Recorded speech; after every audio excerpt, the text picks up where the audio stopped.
भगवान सूर्य ने देवी संध्या के साथ विवाह किया और 3 बच्चों का जन्म हुआ।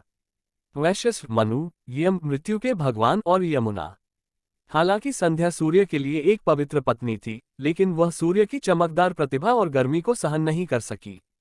इसलिए वह सूर्य की प्रतिभा का सामना करने के लिए आवश्यक शक्ति हासिल करने के लिए तपस्या करने की इच्छा भी रखती थी या अपनी तपस्या के परिणामस्वरूप हासिल की गई अपनी प्रतिभा को भी आगे बढ़ाना चाहती थी। संध्या ने एक औरत को बनाया और उसका नाम छाया रखा और कहा कि वह सूर्य की पत्नी के रूप में अपनी भूमिका का प्रतिनिधित्व करे और 3 बच्चों की देखभाल भी करे। हालांकि वह सूर्य भगवान के लिए अपनी योजनाओं को किसी के सामने प्रकट नहीं करना चाहती थी, इसलिए वो तपस्या करने के लिए जंगलों में चली गई। चून की छाया बहुत साधारण रूप से मिलती जुलती थी, सूर्य भगवान उस पर संदेह नहीं कर सके। छाया के माध्यम से सूर्य भगवान के 3 और शिशु हुए थे, जो थे मनु, शनि और तापति। इसलिए शनि को सूर्य के पुत्र और यम का भाई कहा जाता है। जब शनि छाया के गर्भ में थे, उसने भगवान शिव को प्रसन्न करने के लिए चमकदार सूर्य के नीचे एक गंभीर तपस्या की। चूंकि वह पूरी तरह से भगवान शिव की प्रार्थना और पूजा में डूब गई थी, दिव्य शक्ति गर्भ के भीतर बच्चे का पोषण करती थी। इसलिए शनि देव भगवान शिव को बहुत समर्पित थे।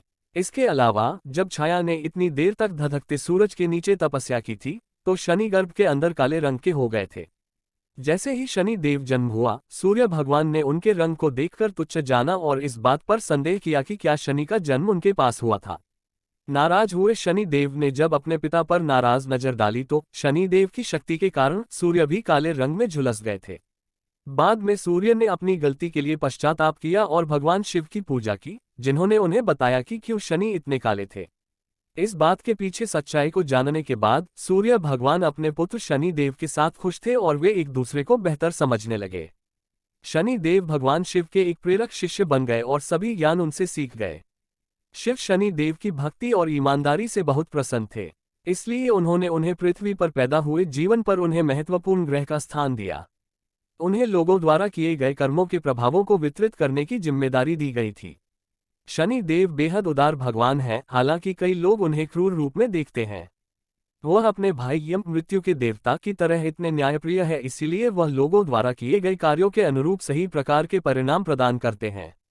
अच्छे कर्मों के साथ शनि देव की प्रार्थना करने से उनके आशीर्वाद प्राप्त होंगे और पीड़ित लोगों को कम भुगतना पड़ेगा।